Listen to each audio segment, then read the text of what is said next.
ভুরুঙ্গামারীতে ঈদুল আজহা উপলক্ষে দুস্থ ও অসহায় মানুষের মাঝে অনুদান বিতরণ। আসসালামু আলাইকুম। এমকে টেলিভিশনের পক্ষ থেকে সবাইকে আন্তরিক শুভেচ্ছা জানাচ্ছি। আমি ইফতেখার।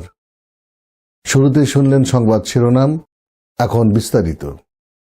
পবিত্র ঈদুল আজহা উপলক্ষে ভুরুঙ্গামারীতে দুস্থ, গরিব ও অসহায় মানুষের মাঝে প্রধানমন্ত্রী তারেক রহমানের ত্রাণ ও কল্যাণ তহবিল থেকে অনুদান বিতরণ করা হয়েছে। রবিবার উপজেলা পরিষদ সম্মেলন কক্ষে এ অনুদান বিতরণ কার্যক্রম অনুষ্ঠিত হয়। অনুদান বিতরণে স্বচ্ছতা বজায় রাখতে উপকারভোগীদের তালিকা যাচাই করার মাধ্যমে সহায়তা প্রদান করা হয়। অনুষ্ঠানে প্রধান অতিথি হিসেবে উপস্থিত ছিলেন কুড়িগ্রাম ১ আসনের সংসদ সদস্য অধ্যাপক মোহাম্মদ আনোয়ারুল ইসলাম। এছাড়া উপস্থিত ছিলেন ভুরুঙ্গামারী উপজেলা বিএনপির আহ্বায়ক কাজী আলাউদ্দিন মণ্ডল, সদস্য সচিব প্রভাষক শহীদুল ইসলাম আকন্দ, উপজেলা বিএনপির অন্যতম সদস্য কাজী নিজাম উদ্দিন সহ অন্যান্য নেতৃবৃন্দ। আয়োজকরা জানান, এই উদ্যোগের মাধ্যমে অসহায় মানুষের মুখে হাসি ফুটেছে এবং ঈদের আনন্দ আরও প্রাণবন্ত হয়ে উঠেছে।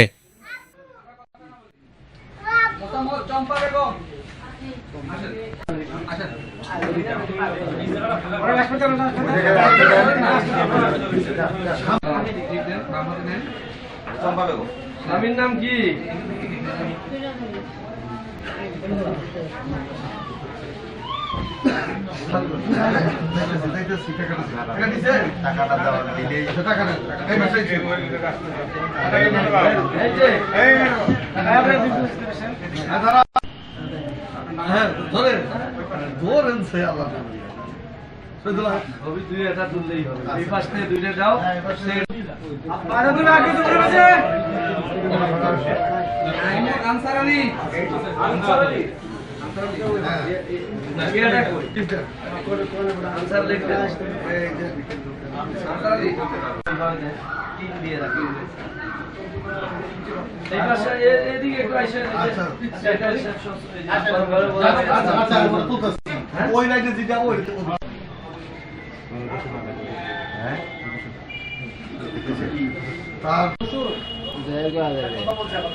S Rahman, news desk, MK television.